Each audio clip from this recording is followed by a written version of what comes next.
वसुदेव सुतं देवं कंस चाणूर मर्दनम देव। आपका म्यूट हो गया। हेलो। म्यूट हो गया। हेलो।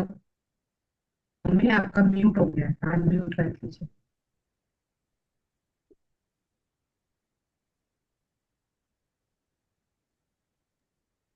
अभी ठीक है। हाँ ठीक। गीता महिमा से शुरू करते हैं। गीता की महिमा। गीता हृदय भगवान का सब ज्ञान का शुभ सार है। इस शुद्ध गीता ज्ञान से ही चल रहा संसार है। गीता परम विद्या सनातन सर्व शास्त्र प्रधान है। पर ब्रह्म रूपी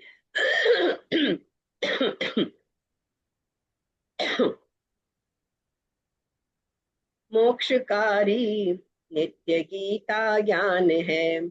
यह मोह माया कष्टमय तरना जिसे संसार हो, वह बैठ गीता नाव में सुख से सहज में पार हो।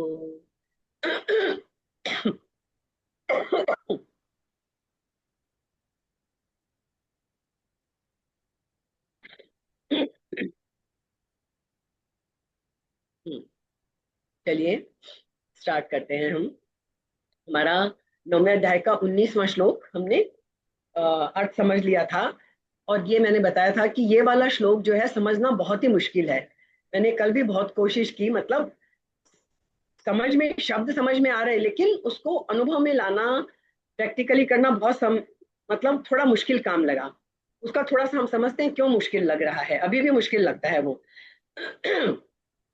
इस 19वें श्लोक में क्या कह रहे हैं वो, कि हे अर्जुन, संसार के हित के लिए मैं ही सूर्य रूप से तपता हूँ, मैं ही जल को ग्रहण करता हूँ, और फिर उस जल को मैं ही वर्षा रूप से बरसा देता हूँ। और तो क्या कहूँ, अमृत और मृत्यु, अमृत भी मैं हूँ, मृत्यु भी मैं हूँ। एक लास्ट में वो बोलते हैं सत भी मैं हूँ और असत भी मैं हूँ। तो बड़ा मुश्किल हो जाता है हमारे लिए बात समझना कि सत भी मैं हूँ और असत भी मैं हूँ, जो है वो भी मैं हूँ और जो नहीं है वो भी मैं हूँ। लेकिन बहुत गहराई में जाके समझना पड़ेगा, इसीलिए इतना आसान नहीं है। इसीलिए हम लोगों को लगता है कि हम कर्म करें और फल की इच्छा छोड़ दें, वो हमारे लिए सबसे आसान रास्ता है, या पूरे भक्ति में डूब जाएं। ज्ञान के रास्ते जब इस चीज को हम समझते हैं तो हमें थोड़ा दुरूह मालूम पड़ता है, फिर भी हम समझने की कोशिश करेंगे। तो अब हमें इसको इस तरह समझना होगा कि सृष्टि जब नहीं थी उससे पहले भी परमात्मा थे, और अंत में भी जब सृष्टि नहीं रहेगी तब भी परमात्मा रहेंगे। फिर बीच में दूसरा कहां से आया, इसलिए बीच में दूसरा कुछ है ही नहीं।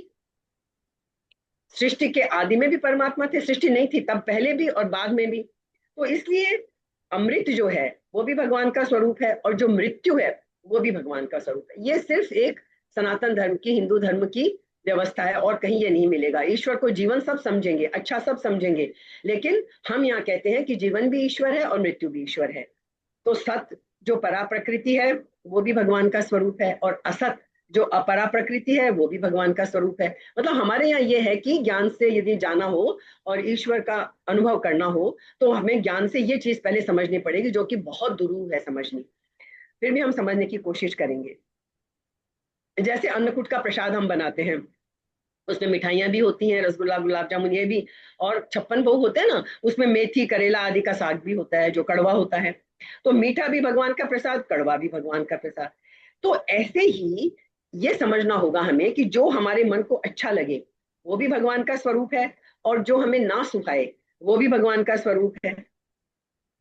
ये समझना पड़ेगा हमें। सूर्य को, मतलब सूर्य रूप से जल को ग्रहण करना फिर उसको बरसा देना, ये दोनों विपरीत काम है ना, ग्रहण भी और त्याग भी। तो ये जो है भगवान ही करते हैं ये दोनों ही काम। इतना ही नहीं, जल रूप से ग्रहण किए जाने वाले जल भी भगवान है, मतलब जो करने का काम है वो भी भगवान का है, और जो क्रिया हो रही है वो भी भगवान ही है।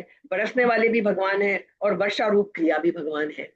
तो यहाँ इस 19वें श्लोक में इसीलिए इसमें थोड़ा सा रुकना पड़ रहा है, क्योंकि आगे 20वां 21वां सब समझने के लिए हमको ये समझना बहुत जरूरी है।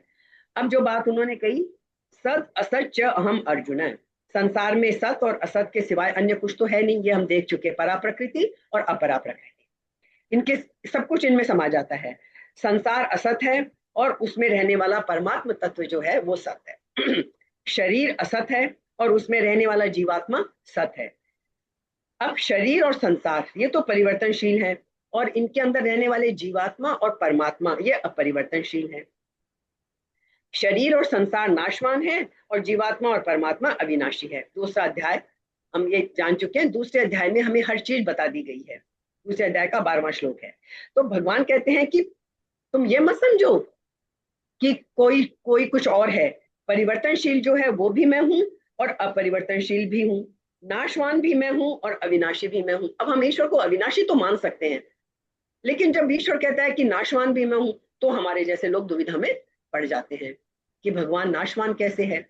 तात्पर्य है कि सब कुछ, लेकिन यहाँ समझने की बात यह है कि सब कुछ भगवान ही भगवान है। जब वासुदेव सर्वम बोलते हैं तो भगवान के सिवाय और कुछ भी नहीं है। 7वें अध्याय का 7वां श्लोक, ना सतो विद्यते भाव। अब हम समझते हैं गीता का दूसरे अध्याय का श्लोक याद करते हैं, जो हमने बहुत विस्तार में समझा था। ना सतो विद्यते भावो ना भावो विद्यते सतः, कि असत जो है उसका भाव नहीं हो सकता, वो हो नहीं सकता, और जिसका अभाव है वो सत्य नहीं हो सकता। तो इसमें विवेक है, हमारा विजडम काम करता है, भाई ठीक बात है, जो असत है उसका भाव नहीं हो सकता और जिसका भाव है वो असत नहीं हो सकता। लेकिन अब यहाँ जो है 19वें श्लोक में बिल्कुल उल्टी बात बोल रहे हैं कृष्ण, सत असत च अहम अर्जुन। इसमें विवेक काम नहीं कर रहा। सत भी मैं हूं और असत भी मैं हूं, यहाँ विवेक नहीं। यदि यहाँ विश्वास को काम में लाएंगे तो यहाँ ये विश्वास है। विवेक लगाएंगे तो हमारा दिमाग काम नहीं करेगा कि ये एक ही ईश्वर कह रहा है मैं सत भी हूं, मैं असत भी हूं, नाशवान भी मैं हूं, अविनाशी भी मैं हूं। लेकिन यहाँ विश्वास काम करता है। सब कुछ भगवान ही है, ये विश्वास विवेक से भी ऊपर है, जो कि होना बड़ा मुश्किल है, आसान नहीं है। कारण कि विवेक वही काम करता है जहां सत और असत दोनों का विचार होता है। विवेक की हमें कब जरूरत पड़ती है? जब हमें दो में से किसी एक को सिलेक्ट करना है, हमें ये लगाना है। विवेक हम किसे बोलते हैं? सही और गलत में निर्णय करने की क्षमता।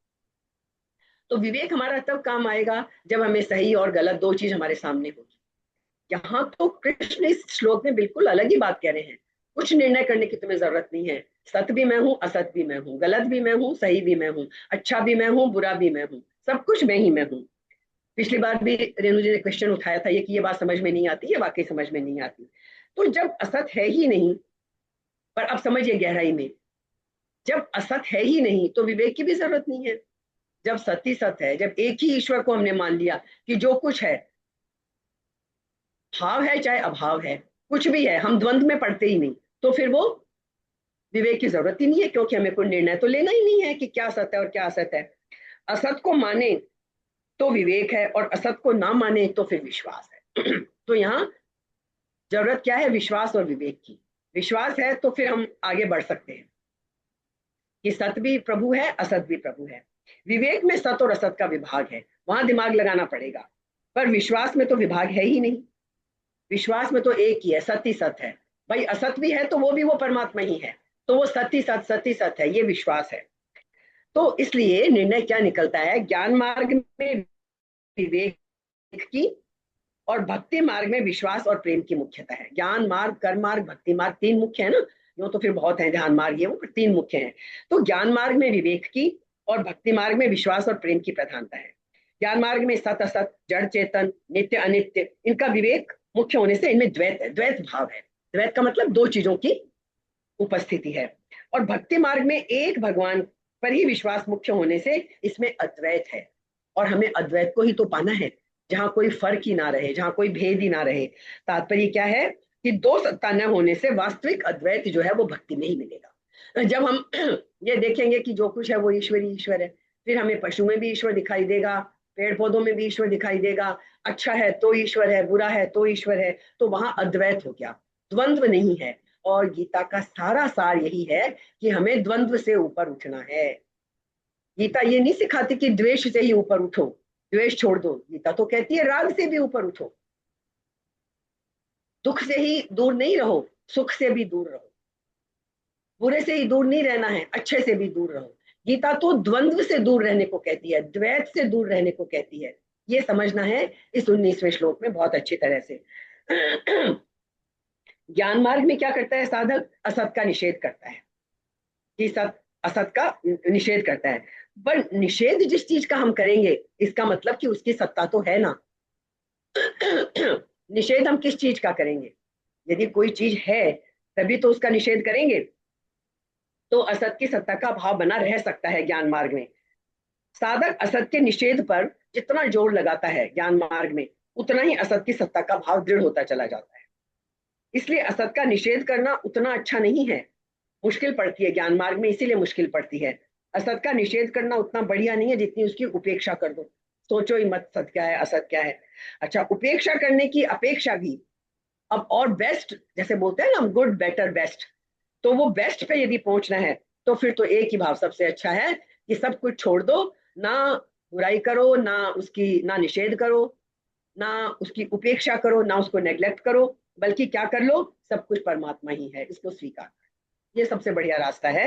ये भाव और भी बढ़िया है, जो कि भक्ति का मार्ग है। तो भक्त क्या है? ना असत को हटाता है, ना असत की उपेक्षा करता है, प्रत्युत सत असत सब में परमात्मा का ही दर्शन करता है। क्योंकि ईश्वर यहाँ कह रहे हैं सृष्टि से पहले भी मैं विद्यमान था, मेरे सिवाय और कुछ भी नहीं था। सृष्टि के उत्पन्न होने के बाद जो कुछ भी ये संसार दिखता है, जैसा भी दिख रहा है, अच्छा बुरा, सत असत, सब कुछ मैं ही हूँ, मैं ही हूँ, मैं ही हूँ, मैं ही हूँ। सृष्टि के सिवाय जो कुछ है वो भी मैं हूँ। सृष्टि का नाश हो जाने पर जो शेष रहता है वो भी मैं ही हूँ। तो मतलब क्या हुआ? शरीर, इंद्रियां, मन, बुद्धि, प्राण, अहम आदि सब कुछ भगवान ही है। ये बात हमें समझनी पड़ेगी। तो ये सत और असत का जो विभाग है हमारी दृष्टि में है, तभी भगवान हमें समझाने के लिए कह रहे हैं। हमें समझाने के लिए कह रहे हैं कि अर्जुन, सत और असत दोनों में ही हूँ। भगवान की खुद की दृष्टि में तो एक उनके सिवाय और कुछ है ही नहीं, क्या सत और क्या असत। ये जो ऊंची ऊंची दार्शनिक दृष्टि से भी देखें तो क्या है, सत्ता एक ही है, दो सत्ता हो ही नहीं सकती। दूसरी सत्ता मानने से मोह होता है। गीता का 7वां अध्याय याद कर लीजिए। राग द्वेष भी दूसरी सत्ता मानने से ही उत्पन्न होता है। तो अब थोड़ा सा हम इसको दुविधा में पड़े होंगे, आप सब भी, हम सब दुविधा में पड़े हैं, तो इसको हम थोड़ा सा समझते हैं कि इस चीज को समझने के लिए हमें क्या करना होगा। हमें मन के पार जाना। जब तक मन हमको काबू में किए हुए है तब तक हम ये बात नहीं समझ सकेंगे। इसलिए ध्यान में भी क्या कोशिश की जाती है, मन को भूला जाता है, अमन, मन रहित हुआ जाता है। जब तक मन है, जब तक मन है तब तक हम इस बात को नहीं समझ सकते। तो जीवन का जो सबसे बड़ा बोध है, हमें यदि कोई साधना करनी है तो वो क्या करनी है? अमन की, मन से पार पार जाने की। ध्यान में, समाधि में, सब में हम क्या है, मन से पार चले जाते हैं। लेकिन मन हमारा क्यों ऐसा, मन क्यों हमें नहीं एक सत्ता के दर्शन करने देता? क्योंकि आप अच्छे से समझ लीजिए, साइंस से समझ लीजिए, मन जो है ना हमारा, वो हर चीज को तोड़ कर देखता है। मन कभी एक चीज को नहीं देखता, मन हर चीज के टुकड़े करके देखता है। और मन के, हमारे पास तो मन के सिवाय और कुछ है ही नहीं। सच्ची बात पूछिए तो ये आत्मा जो हम बोलते हैं ना, हमें कभी आत्मा का अनुभव थोड़ी हुआ है। हमने पढ़ रखा है, सुन रखा है, इसलिए हम बोलते हैं आत्मा है, आत्मा है। असली बात देखिए तो हमें आत्मा कभी दिखती तो है नहीं।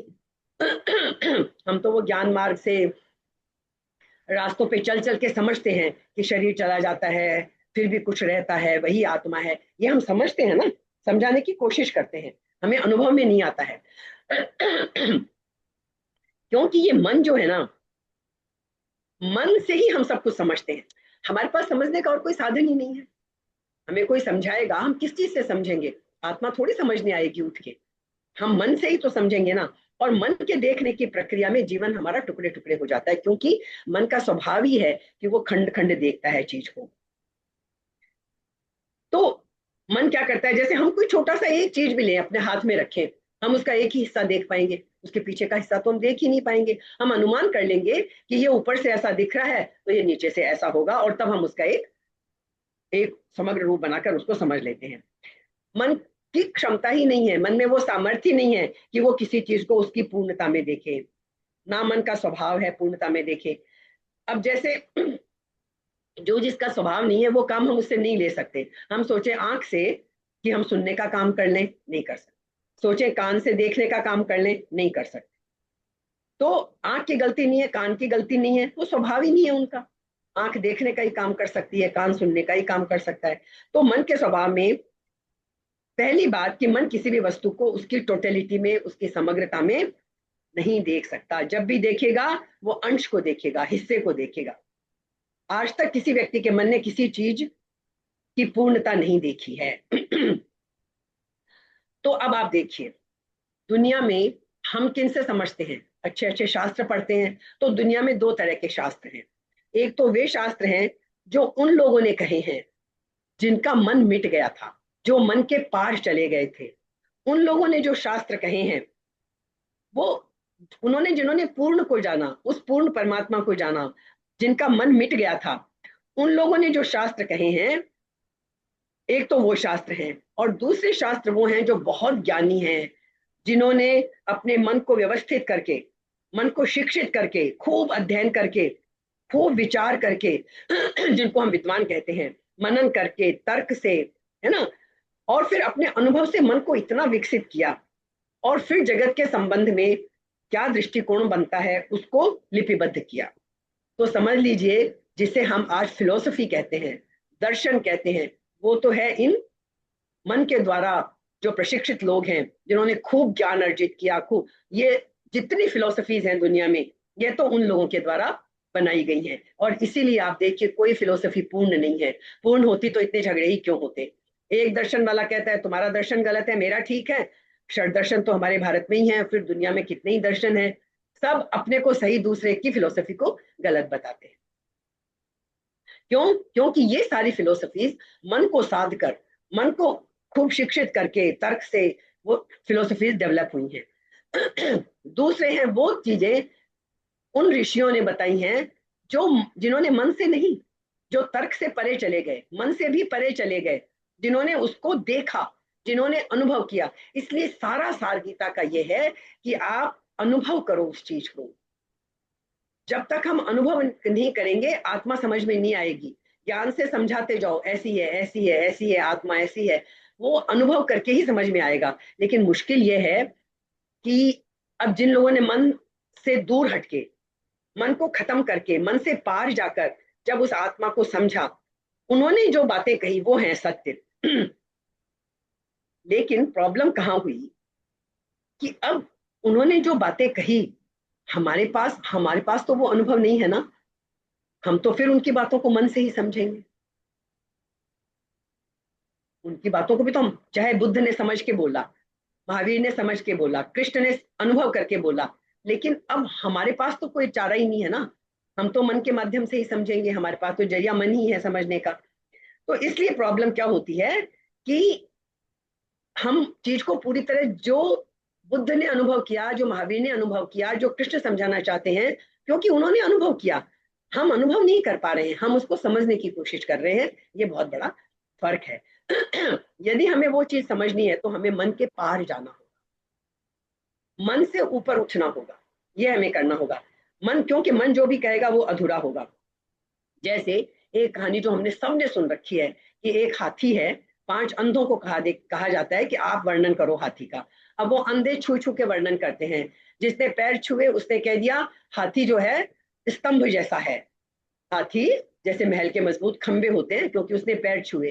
किसी ने कान छुए, वो बोला कि स्त्रियां जो सूप में साफ करती हैं कान, उसके कान इतने बड़े बड़े सूपड़े जैसे हैं। तो जिसने जिस हाथी के जिस अंग को छुआ उसके लिए हाथी वैसा ही है। गलत कोई नहीं कह रहा, लेकिन सत्य तो नहीं है ना। वो जो आंख वाला है, जो देख रहा है हाथी को, उसे पता है कि पांचों में से कोई भी गलत नहीं कह रहा, लेकिन वो अधूरी बात कह रहे हैं, क्योंकि उनके पास देखने के लिए आंख नहीं है। इसलिए मन परमात्मा के संबंध में जो भी कहेगा, हम सुन सुन के, पढ़ पढ़ के, क्योंकि हमने अनुभव नहीं किया। इसलिए जितने लोग भी परमात्मा के बारे में बिना अनुभव के बोलते हैं और जो सचमुच परमात्मा का अनुभव कर लेते हैं, वो एक तरह से मौन हो जाते हैं। वो कहते हैं हम बोल ही नहीं सकते, गूंगे का गुड़ है, हम वर्णन ही नहीं कर सकते।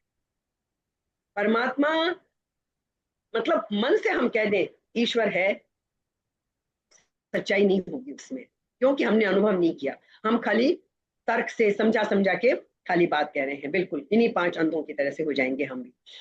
इसलिए हमने देखा दर्शन आपस में लड़ते रहते हैं। हजारों सालों से मनुष्य बहुत तरह के दर्शन शास्त्र पैदा हो गए, एक दूसरे से लड़ते रहते हैं, तुम गलत हो तुम गलत हो। तो ये वही हाथी वाली बात हो गई। ठीक है। मन जो भी देखता है वो सही जरूर देखता है, लेकिन आंशिक, पार्टली। पूरा सत्य मन के सामने नहीं आता है और वही प्रॉब्लम हो जाती है। लेकिन जो धर्म है, जो अनुभव करके बोला गया है, वहां विवाद नहीं है। तो असली बात क्या है, जब भी कोई धर्म जन्म लेता है, बुद्ध ने बौद्ध धर्म, तो बुद्ध ने जब उसको बोला वो अपने पूर्ण रूप में था, लेकिन जिन्होंने समझा वो फिर नहीं समझ पाए उस चीज को पूरा। इसलिए बौद्ध धर्म में भी अलग अलग खंड हो गए। चाहे मुस्लिम धर्म को समझ लीजिए, मोहम्मद ने जब बोला तो वो प्योर फॉर्म में था, लेकिन समझने वाले उस प्योर फॉर्म में नहीं थे, तो उसके भी अलग अलग हो गए। हिंदू धर्म में जिन ऋषियों ने बोली बातें, वो पूरी अनुभव से बोली, लेकिन समझने वाले सब अलग अलग थे। धर्म कई खंडों में बंट गया। इसलिए जब भी कोई धर्म का जन्म होता है, तो वो उस आदमी से होता है जिसका मन खो गया है, जो मन के पार चला गया है। अब हमारे पास समझने का तरीका नहीं है, इसलिए हमें ये गीता इतनी दुरूह क्यों है। अब आप समझेंगे, देखिए इस 19वें श्लोक में क्या क्या बोल दिया, हमको समझ में ही नहीं आ रहा है ना। तो जहां मन मिट गया है, वहां सभी बातें जो हम बोलते हैं वो दिखाई पड़ जाता है हमें। और जहां मन है, वहां एक वक्तव्य सही और शेष गलत मालूम पड़ते हैं। मन है तो तर्क वितर्क चलता रहेगा कि ये ठीक है ये ठीक नहीं है। आज एक चीज को ठीक मानेंगे, कल दूसरे को। मन हमें कभी एक चीज पे टिके ही नहीं रहने देता। आज हम एक गुरु के पास जा रहे हैं, हमें लग रहा है ये बिल्कुल सही कह रहे हैं, कभी हमारा मन नहीं नहीं, देखो उनको कितने लोग मान रहे हैं, हम उनको भी सुन के देखते हैं। उनकी बात सुनी, उनकी ज्यादा सही लगी, हाँ तर्क तो है इस बात में, मन हमारा कहेगा नहीं वो ठीक नहीं ये ठीक है। तो जब तक मन है तब तक हमारी कठिनाई बनी रहेगी। अब हम देखते हैं, जैसे मन हमेशा 2 चीजों को देखता है। अब ये असली बात हम समझ लेते हैं। मन जन्म को देखता है, मृत्यु को देखता है।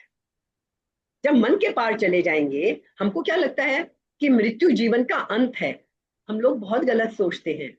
जो मन के पार जाएगा वो कहेगा मृत्यु जीवन का अंत नहीं है, मृत्यु जीवन की पूर्णता है।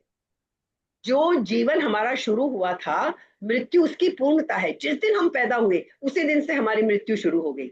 गहराई से सोच के देखिए, कब हमें पता थोड़ी चलता है बच्चा कब बड़ा हुआ। आप एक एक दिन देखोगे तो आपको पता ही नहीं चलेगा कब वो पैदा, गोद में हमारे छोटा सा बच्चा जो था, वो कब तो 5 साल का हो गया, कब 10 का हो गया, हमें ये पता नहीं चलेगा। कब वो जवान हो गया, जवान हुआ है मतलब वो और मृत्यु के निकट आ गया, वो बुढ़ापे की तरफ बढ़ रहा है अब। तो जन्म और मृत्यु, ये हमें तो कॉन्ट्रेडिक्टरी मालूम पड़ते हैं, अलग अलग पड़ते हैं। मन है तो बांटेगा, लेकिन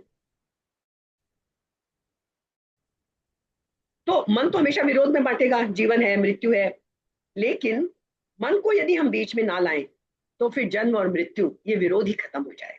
तो बस सारी समस्या मन की है, मन से हमें पार जाना होगा। अब हमारे पास तो जानने के लिए मन ही उपाय है। हम एक आदमी को कहेंगे ये आदमी अच्छा है, ये आदमी बुरा है। सच्चाई बिल्कुल उल्टी है। अच्छाई बुराई दोनों एक ही सिक्के के 2 पहलू है। गीता कहती है द्वंद्व जहां भी है वहां पूर्ण सत्य हो ही नहीं सकता। अब हमें तो बड़ी मुश्किल है, हम अच्छाई बुराई को एक कैसे मान लें। हमारे लिए तो रावण बुरा है और राम अच्छा है।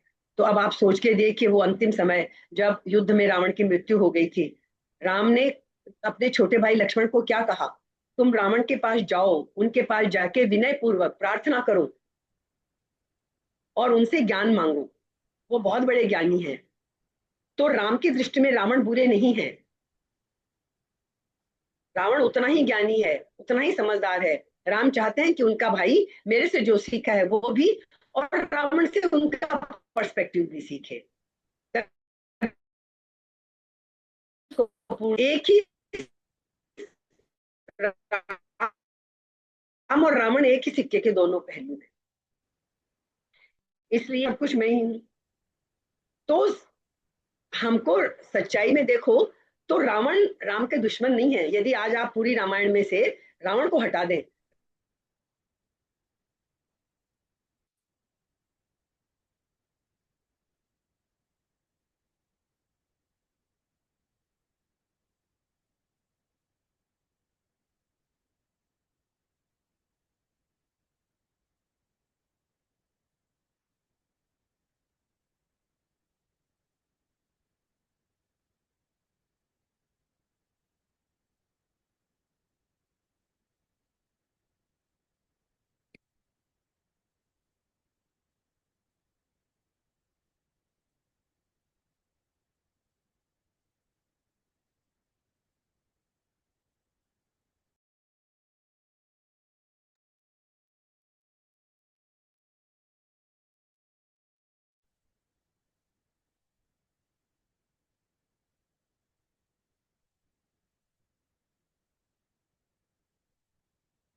या रहने दें, फिर अब छोड़ दें?